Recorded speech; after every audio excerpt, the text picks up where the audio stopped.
I wanted to see if a human being could thrive in modern society by living in a constant state of giving. I wanted to test humanity. Like, are we evolved to a point? Are human beings actually good? What if I just served with reckless abandon? I knew that my training in life was lacking, but I couldn't see what was lacking because it was working for me. So I had to kind of destroy everything, and only that which was indestructible would survive. Welcome to Engage Presents. I'm Engage co-founder and president Jake Olson. In this interview series, I ask Engage talent the most common questions we hear from event planners to help you get to know them and their stories in 15 minutes or less. Thanks for listening. Welcome to another episode of Engage Presents. I am Engage president Jake Olson. Alongside me today, a very special guest, James Beck, with an incredible story. We're going to actually intro him with a video.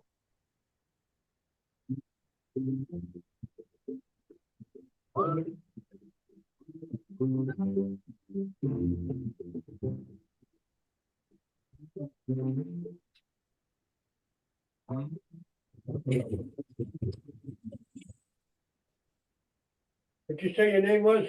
James.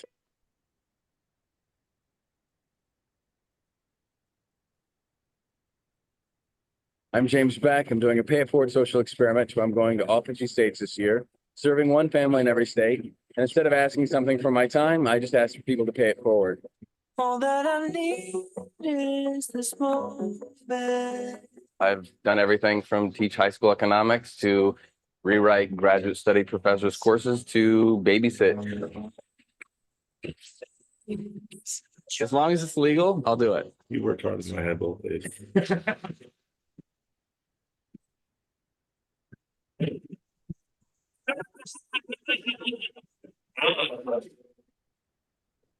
You give these people 3 days of service and you ask them to do what in return? Ask them to actually pay it forward. We did it. Not all right. So whenever you get done with one journey, just come back here because you'll always have a home. Welcome home, no? A year ago, I was working in the medical field in Los Angeles, and it just wasn't fulfilling. I was unhappy. We're going to give away everything tonight. The only things that I kept were things necessary for survival. Anyone want to keep merit stove? I have a few sets of clothes for summer and winter. You don't want the snowboard. You want the snowboard? Do you love it? Computer, car insurance, cell phone. That's it. Couldn't give myself a way back. Couldn't give myself anything to return to.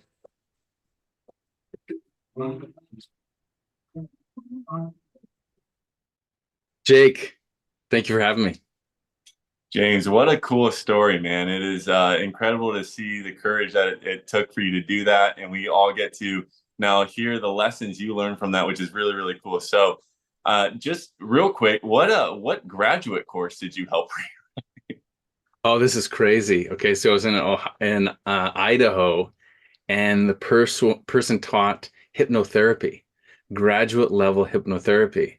And I know game theory of, creating games. I have a degree in teaching ethics, morals, and values to youth. Okay. So creating games to teach different moral and ethical lessons. So he used me to create intros for his courses to capture the attention of his students. So he would lay out, okay, this is the hypnotherapy lesson.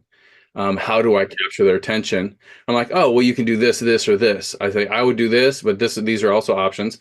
And then he'd be like, oh, actually, I'm going to do this. And then we discuss it. So we created a way to better teach hypnotherapy using game theory. And you don't know how to hypnotize, though, right? I'm not at risk in this interview. No. I don't know anything about that.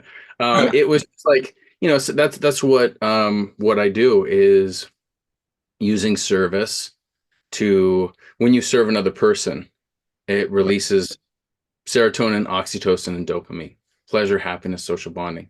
It is a perfect cocktail for your brain to connect to another human being and then elevate them on the best level possible. Because you have your own perspective. Like, I'm sitting on this mountain, you're sitting on another mountain. You know your mountain better than anyone. But I know this is like a unique perspective on how to transform an organization, an institution, or even a family using service. And you kind of, when you go and speak to your different audiences, you kind of talk about the power of having that deeper bond, correct? Yes. I mean, the one thing that, and I go through this in the keynote, uh, Harvard University in 1937 launched humanity's longest running study, and its focus was on adult development and what makes people happy. And once you reach your midpoint in life, there's only one predictor of whether you're going to be happy or not. And that is the length, depth, breadth, and variety of your relationships. So your relationships is the only thing that matters. And so it turns out serving others and following a few principles along the way is the fastest, most efficient way to do this. So if you're struggling with happiness, we should slash focus on improving our relationships. So I go through, kind of what happened when I launched out. And one of the things that I did, I felt like I had to push it farther than any human being on the planet. And so I worked with the military on how to rewire the mind and address their suicide epidemic. And so that's kind of where I cut my teeth in speaking there. And at-risk youth, I worked with the SJCOE on how to inspire hope in people that are suicidal. And so that was kind of the dark parts of my work. I grew up, my parents had a foster home for street kids. And so I, kind of been talking people off the ledges for a long time. And now after the pandemic hit and mental wellness became a big issue, people leaving the company and, isolating, being remote work, and then trying to get people back together, a lot of their relational skills have just atrophied. And so, service is the highest form of every organization, institution, religion. I just literally destroyed my life and bet the farm on service. Unfortunately, it was a good bet. I think so, James. I mean, it's incredible. Like I said, it's courage that takes to do that. I mean, you could sit there all day, tell people, hey, this is what we're meant to do. This is happiness. This is all this, but it takes that level of courage. So that's really admirable that you have that in you. What are other lessons or kind of fun stories even that you were able to kind of have or experience during your time on the road in all 50 states? Oh my goodness. Well, that's what I go through in my talk is I'll go through all the different states, and not all of them. I just highlight about 10 of them, that the ones that drive specific principles. I think probably the easiest one I could give you is people always ask me this one question, and what is the best way? How do you find the people to serve? So 40% of the people I served around the country were strangers. 60%, I mean, or 60% were strangers, 40% I knew. 40% were my friends, 60% were strangers. And the best way to find people to serve. So if you as a family, say you're a dad, you're like, I want to do this, find someone to serve, pick someone you love at first, and then say, hey, have me serve someone that inspires you. So that they're inspiring, that your time is going to be valuable.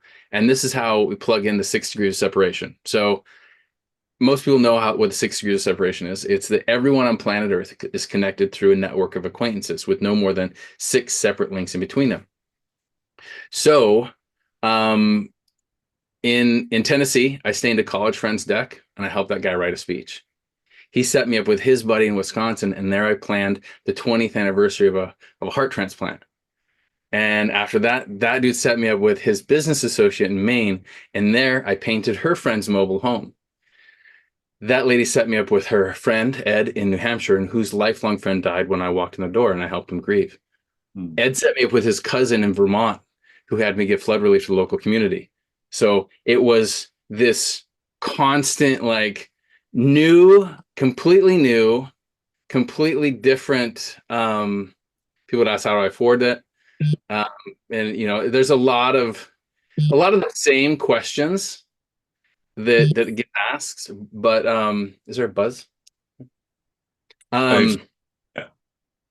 There's a lot of the same questions that get asked. How did every state start? How do you afford this?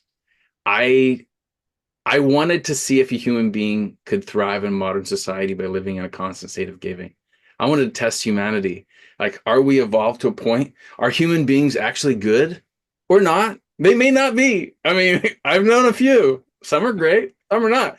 But what if I just served with reckless abandon I knew that my training in life was lacking, but I couldn't see what was lacking because it was working for me. So I had to kind of destroy everything, and only that which was indestructible would survive. And then I kind of formed my mind around that new life, if that makes sense. That is really, really awesome. And again, I'm so glad you have the testimony to share now, with all that. And I'm sure you've made lifelong friends and stay in touch with all those. You kind of saw that in the video a little bit, which is really, really cool. When it comes to your speeches, you kind of talked about speaking in the military, your youth camps. You speak to a lot of different audiences. How do you kind of customize your talk depending on who you're speaking to? Okay, so that is a great question. I do customize every talk.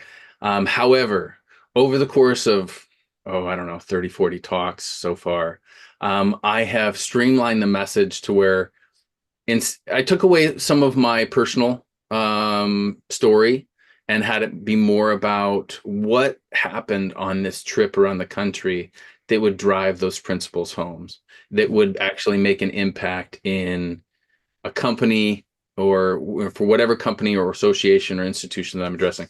So, for example, a few weeks ago, I was in South Dakota and I spoke to all the dentists in the state of South Dakota, and they wanted me to inspire their dentists to take more Medicaid. And then I next week go to New York, fly to New York, and I'm teaching a superintendent how to transform his organizational culture by using a pay it forward game, incorporating both staff and students. So how do you use service to transform a group so that they start from one place and they move to another? Pretty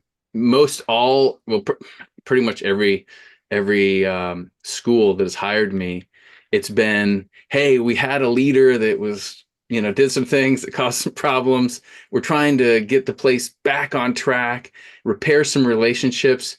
The people that are frustrated have a right to be frustrated and a right to be upset, but like, how do we as a team get back together? And as humans, we're always going to have that, but having a strategy to improve and repair relationships, improve physical and mental wellness, boost relationships and connection. Like that's a need that's happened, especially post-pandemic, that people sometimes don't need the deep, dark recesses of the work that I do. They need a lighter version to accomplish those objectives. So that's what I give them. And then the end of the keynote is where I customize it. So I go through the keynote and I give the same principles, but then I customize it based on if I'm going with, talking to dentists, if they have a specific direction, I customize the service to accomplish that need. That's awesome, man. That's really cool. And lastly, I mean, do you feel like this, being able to talk to different audiences, kind of this now new phase of your life, if you will, is the next kind of service? I mean, I as a motivational speaker myself, I mean, that's one of the things I've always kind of considered, being able to share my story is, you're serving others in that. You kind of find that similarly, or you're serving a new community now? Well, I feel in the beginning you do, and you earn the reputation and credibility to then speak. Right. That's one of the things, it took me when I gave everything away and went around the country, like a lot of people didn't want anything to do with me when I came back. And people like, hey, you want to go do this? I'm like, no, I literally have nothing. Now my life is great 10 years later, but it took a while to build that. And so, I think now, because it's worked so well for my life, I work with so many amazing institutions and organizations, government and private sector, public sector. And then even with my daughter, I have a 2-year-old daughter that I'm raising, and that's going so fantastic. So knowing how to create motivation in a human being, like that's the key that I feel like every parent and C-suite and manager, like, how to create motivation? Like, yes. My daughter yesterday was like, I want in the driver's seat of the car. I'm like, you're 2. Like, no one in the world would agree with you. You're not getting in the driver's seat. But how do you get a human being to want to get in the driver's seat as a new employee, to see how far can they go, build relationships, treat teachers as friends, and start collecting friends and teachers within, whether your first day of school, whether it be, first day on the job. I think that's, take your time, have fun. You're going to have a lot of it. Have fun when you can, and then, collect friends and lessons. And I think that's an easy recipe to give, because it's something unique I can provide in this experience that seems like to be there's a huge need. So Yeah. Well, powerful stuff, James. We really appreciate you sharing that with us today. Definitely hope this is a new relationship for us, talk about those bonds and whatnot, but really, really appreciate you having a relationship with Engage, allowing us to put you on the platform. If you want to find out more about James, letsengage.com.